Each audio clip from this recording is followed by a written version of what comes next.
नमस्कार। आप देख रहे हैं स्पेशल कवरेज न्यूज। मैं हूं आपके साथ शिव कुमार, मेरे साथ हैं आलोक पाठक सर। स्वागत और अभिनंदन। दरअसल उत्तर प्रदेश में अब एक सियासी भूचाल आ गया है। सियासत में बयानों का बड़ा मायने होते हैं और ऐसा ही बयान आज एक भारतीय जनता पार्टी के पूर्व सांसद और बीजेपी के बड़े नेता ब्रजभूषण शरण सिंह ने दे दिया है।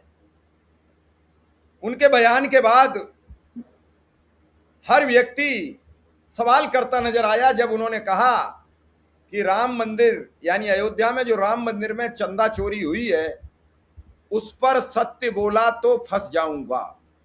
अब आप सोचिए कि ब्रजभूषण शरण सिंह जैसा ताकतवर व्यक्ति सच बोलने से घबरा रहा है तो फिर आम लोगों की क्या हैसियत होगी।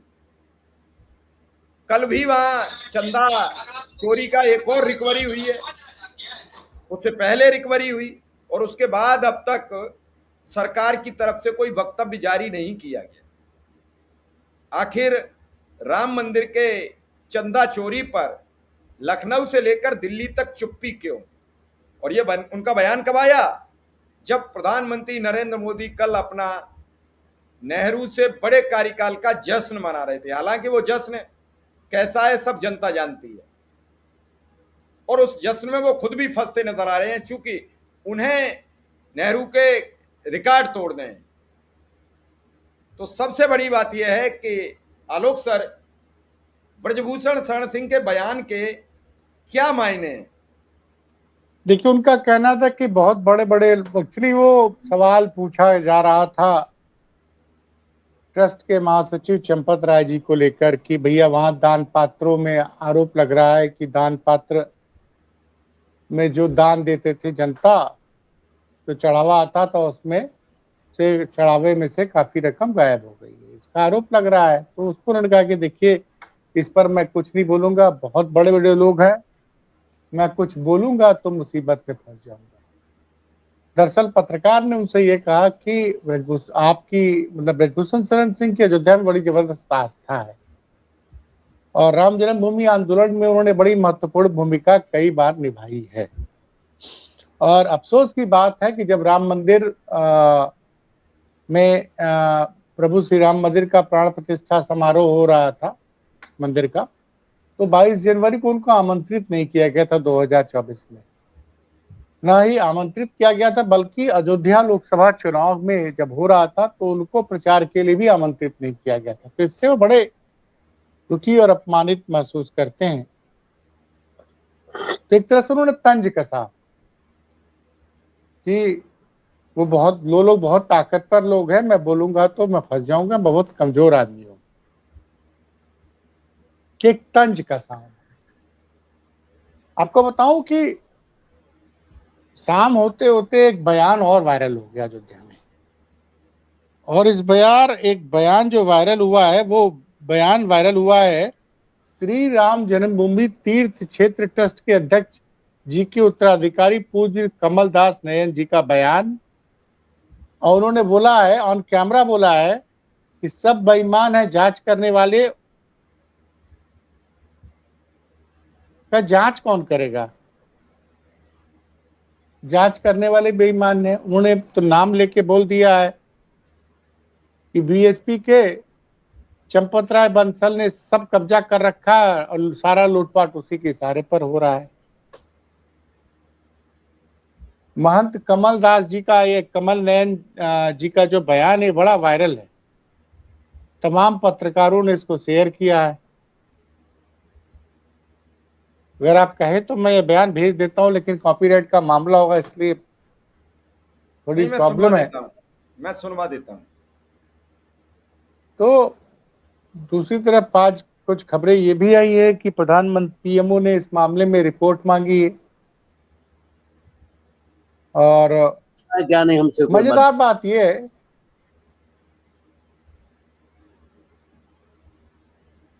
यही बयान है सर, यही बयान है। लोगों ने किया क्या नहीं किया है राम जन्मभूमि के लिए। राम जन्मभूमि से बड़ा मुद्दा हमारे लिए राष्ट्र था। क्या होता है क्या नहीं हमसे कोई मतलब नहीं है, न मैंने कोई कुछ देखा है। लेकिन जिस तरह से समाज में बातें कही जा रही हैं राम मंदिर को लेकर, क्या कहेंगे? हम कुछ नहीं कहेंगे इस विषय में। हमें जो करना था वो मैंने कर दिया। आज भी हमारा लक्ष्य है, वो कर रहे हैं। मुझे किसी से कुछ लेना देना नहीं। समता समरसता, गरीबों का भला करना, जो भी कार्य है हम उसी तरह कर रहे हैं। उसमें ये घटना पर क्या जांच होनी चाहिए? बिल्कुल होनी चाहिए। किस तरह से जांच होनी चाहिए और क्या? और जांच वाले भी सब बेईमान हैं तो क्या जांच होगा? सबके सब तो बेईमान ही हैं। कौन दूध का धोया है? ये जो हल्ला मचा रहे हैं ये लोग दूध के धोए हैं? जांच कौन करेगा? भगवान ही जांच करेंगे। ये बेचारे रिक्शे पर नहीं, साइकिल पर चलते थे, वो आज बड़ी बड़ी गाड़ियों पर चल रहे हैं, बड़े बड़े मकान बन गए। अब किसका किसका नाम मैं गिनाऊं? मुझसे कोई भी मतलब नहीं। जो जैसा करेगा उसका फल उसे मिलेगा, निश्चित मिलेगा। भगवान दंड देंगे। तो क्या आप मानते हैं कि ये घटना हुई है? मैं क्या मांग, पहले मैंने कह दिया कि सब दूध के धोए नहीं है, सबके सब अच्छे बेईमान हैं सब।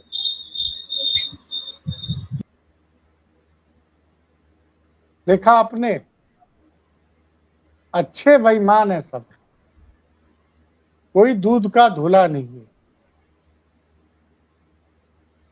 इस साधु के बयान से कितनी पीड़ा झलक रही है। बड़े आरोप लगाए हैं स्वामी कमल नयन दास जी ने कि जो लोग साइकिल से चलते थे बड़ी बड़ी कारों से चल रहे हैं, उनके बड़े बड़े घर बन गए। हिंदुस्तान अखबार ने आज दावा किया कि 1,20,00,000 की रकम तो लोगों के अकाउंट से वापस ली गई है, बरामद हो चुकी है। बरामद हो चुकी है। और मुरलीधर सिंह का जो पूर्व लेखाधिकारी रहे, उनका दावा है कि 8 महीने से सीसीटीवी खराब है। रिकॉर्ड, माफ कीजिएगा, 8 महीने का सीसीटीवी का रिकॉर्ड डिलीट कर दिया गया है। अब जो मीडिया में रिपोर्ट्स आ रही कि पीएमओ ने रिपोर्ट मांगी है, आज वैसे उत्तर प्रदेश भाजपा के प्रदेश अध्यक्ष की भाषा भी बदली हुई थी। उन्होंने कहा ट्रस्ट जांच कराएगा, जो दोषी होगा उस पर कार्रवाई करेगा। पहले तो मान ही नहीं रहे थे। उनसे एक पत्रकार ने यह भी पूछा कि क्या योगी जी के नेतृत्व में चुनाव लड़ा जाएगा, तो उन्होंने कहा नहीं,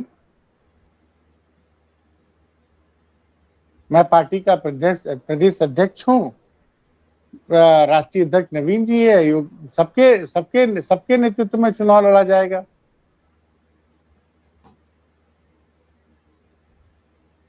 ये बड़ा कंफ्यूजन है भाई साहब। दूसरी तरफ एक देवेंद्र तिवारी नामक सज्जन है, उन्होंने आज ही मुख्यालय पे एक होर्डिंग लगा दी और योगी जी को तीसरी बार मुख्यमंत्री बनने की बधाई दे दी।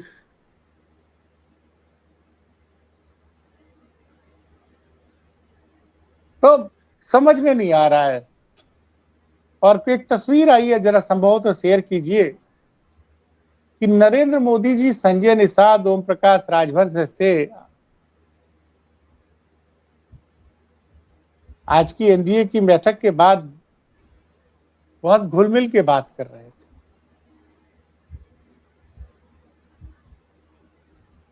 बीजेपी का शीर्ष नेतृत्व तो बड़ा परेशान है। और संजय निषाद ने जिस तरह की नाराजगी दिखाई थी गाजीपुर के एनकाउंटर के बाद, आपके पास तो तस्वीरें कि मैं भेजूं?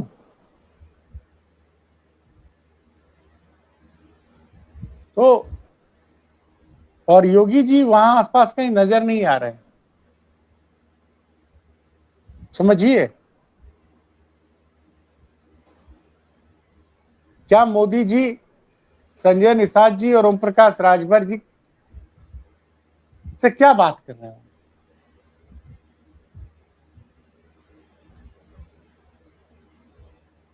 क्योंकि उनको पता है कि चुनाव जीतना 3 छोटी छोटी जातियों के जो नेता हैं उनका समर्थन बहुत जरूरी है। वो जानते हैं कि योगी जी की वजह से हम तो 2024 के चुनाव में 240 पर अटक गए। खून का घुट पी के ठंडा पानी पी रहे हैं मोदी जी। अभी क्या होगा क्या नहीं होगा ये तो आने वाला वक्त बताएगा। और अभी कल मीटिंग भी है सभी राज्यों के मुख्यमंत्री उप मुख्यमंत्रियों के साथ प्रधानमंत्री की, मतलब कल कह रहा हूं आज, अब तुम लोग 11 तारीख को ये वीडियो रिकॉर्ड ही कर रहे हैं तो बैठक भी होने वाली है। और ये घुमा के जो बोला है पंकज चौधरी ने, सिर्फ योगी जी के नहीं अपना भी नाम बताया, राष्ट्रीय अध्यक्ष जी का भी नाम बताया है। तो जरूर जश्न मना रहे थे मोदी जी आज। अपना रिकॉर्ड उन्होंने तोड़ा है, सबसे ज्यादा दिन तक भारत के इलेक्टेड प्रधानमंत्री का रिकॉर्ड जो देश के पहले प्रधानमंत्री जवाहरलाल नेहरू का था वो रिकॉर्ड आज तोड़ दिया उन्होंने। लेकिन कहीं ना कहीं इस देश के सबसे बड़े राज्य में अब अगली अग्नि परीक्षा इसको लेकर चिंतित है।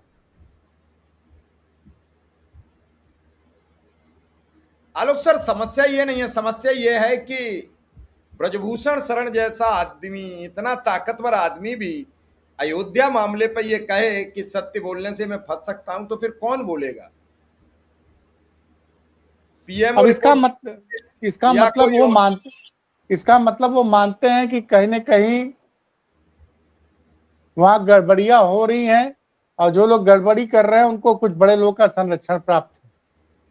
इसका एक ही मतलब है सुकुमार जी,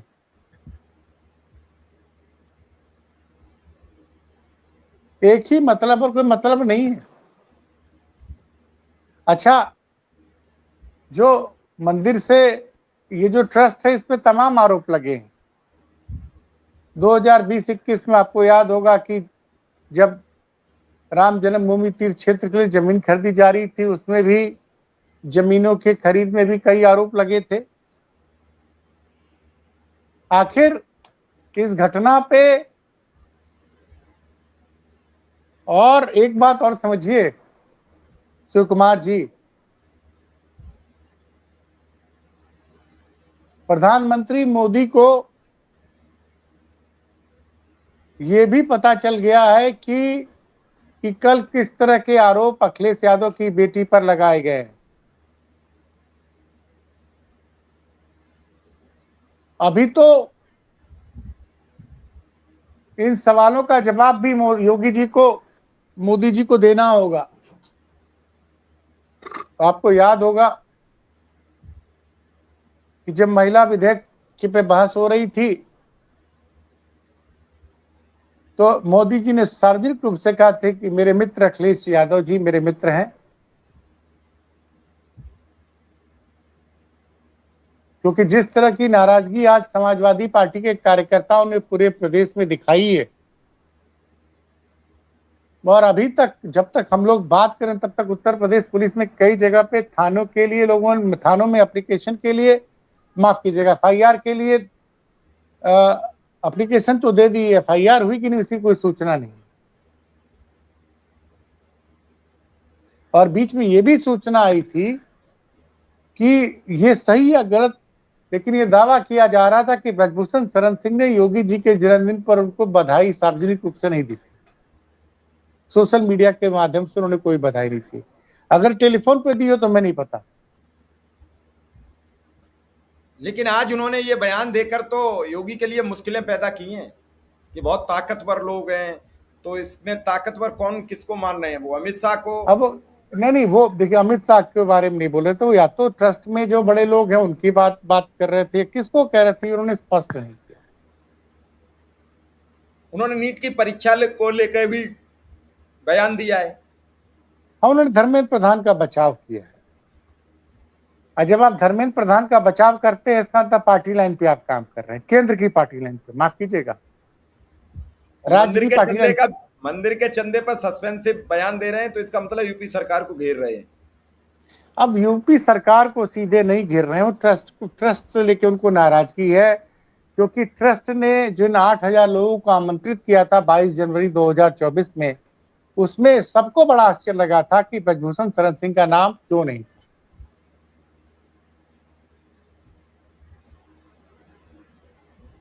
क्या लगता है सर, मंदिर पे जो चंदा चोरी हुई है, चंदा चोरी क्या बात चल रही है, तो क्या उसमें कुछ सच आएगा सामने?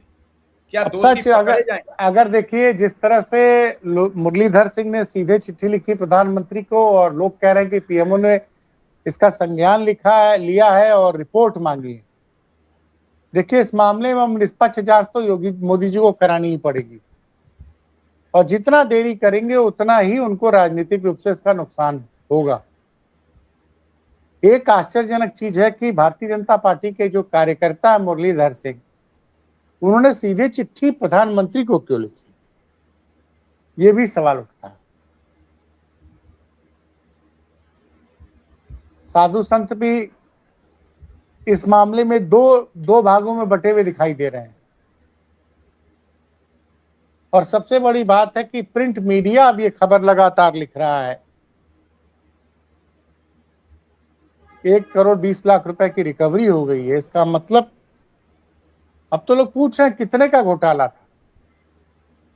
और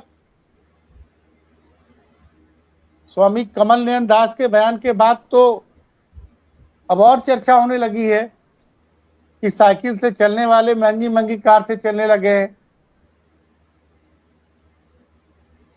बड़े बड़े घर बना लिए हैं।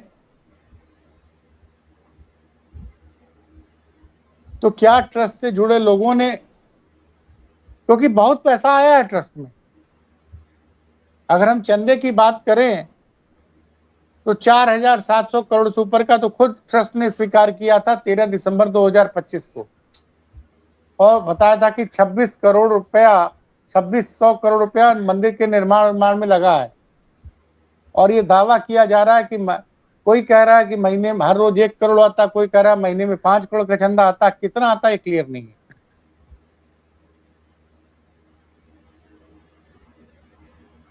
3 करोड़ अभी भी तो मानो तो जांच 90 करोड़ हो जाता है, 5 करोड़ मानो तो 150 करोड़ हो जाता है।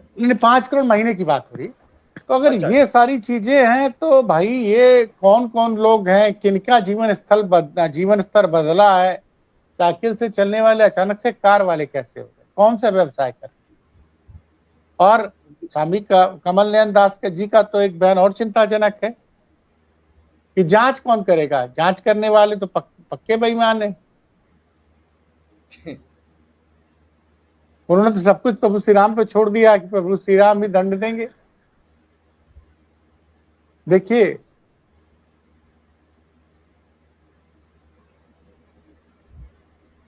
मुझे लगता है कि बहुत लोग नहीं जानते हैं चंपत राय बंसल जी को चुनाव नहीं लड़ना है, चुनाव तो योगी जी को लड़ना है और भाजपा को लड़ना है। इस मुद्दे पे अगर इंडिपेंडेंट बॉडी से ईमानदारी से जांच नहीं कराई गई, और ये जो खबरें आ रही है कि 1,20,00,000 की रिकवरी हो गई, तो कहीं ना कहीं दाल में कुछ काला है। क्यों छपाया जा रहा है खबर, ये जांच के परे है।